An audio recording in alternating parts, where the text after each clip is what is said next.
everybody, Ben Woodruff here with another Falconry video.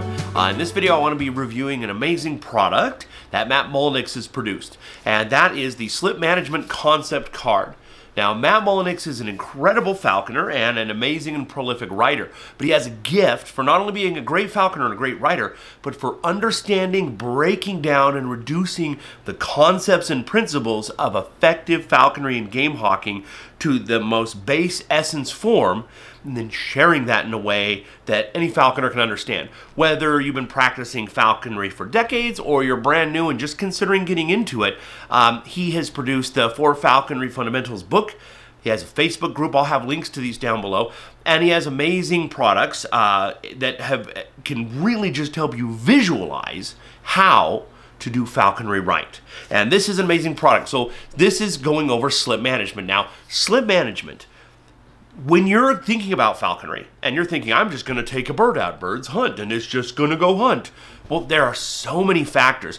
What species are you flying? What quarry are you hunting? What is the cover? What are the factors that your bird needs? And basically, what he's reduced it down to are the most important fundamental basics with this card. So, this slip management, you first are going to take out your cards, and of course, on the background of the card, you have cover. But then the rest you have, as you pull these out, you flip them over backwards so you can see the backside with the images, where you have surprise, proximity, speed, and height.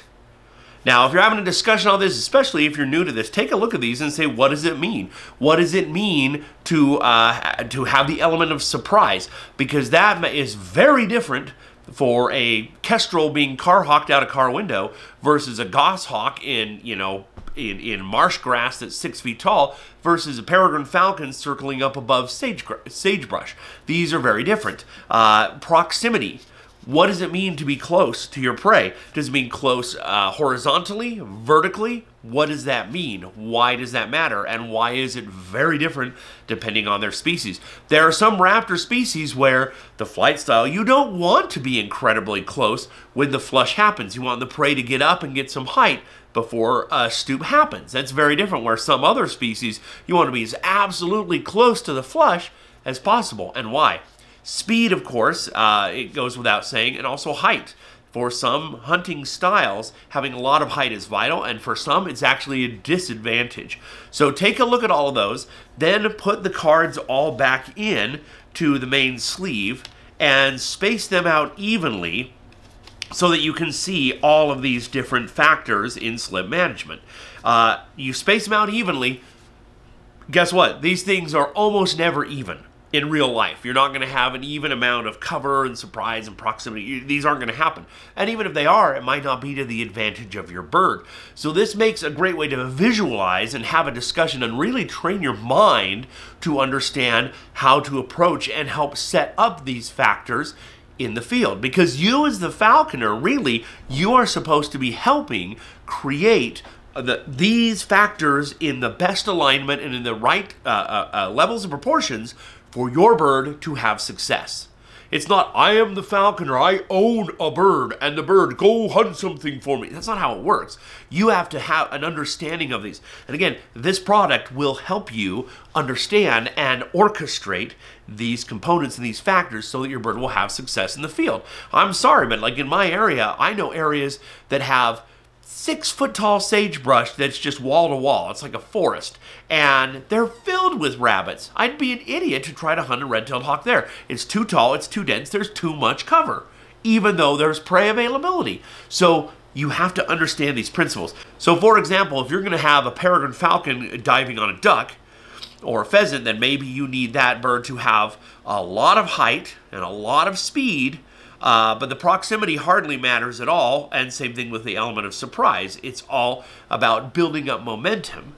But on the other hand, if you have a goshawk that you're going to hunt something like a duck flushing out of cover, you want as close proximity as possible, and height hardly matters at all. Same thing if you're hunting a jackrabbit with a golden eagle, then height doesn't matter as much, but you do need speed. You would like some proximity and some surprise. So with all of these, this is the best way to just kind of mess with these levels, visualize, and train yourself with your friends, fellow falconers. Like, hey, let's talk about it. Let's sit down and say, here's the scenario. This bird, this quarry, this scenario of the landscape. What do you need? And it's almost like a game. You can just work with these levels and scoot them out and see and help train each other's minds to know what is the best way to do this? What do I need to be looking for? Because even in the field, where you are with your bird and where you move will help do all of this. It is not just as simple as bird, quarry, pursue. There are all these other important factors. I love this product. I love all these new products that are being produced. These are high quality and I cannot recommend them enough. I will put links down below. I also highly recommend you go check out the 4 Falconry Fundamentals Facebook group and join it to get lots of good updates. And again, this is one of the best ways to try to make sure you're a highly effective falconer where your bird has success in the field. So I hope you enjoyed this video, and I hope you'll go ahead and check this product out. If you haven't already, if you could please hit subscribe, I very much appreciate it. And as always, happy hawking.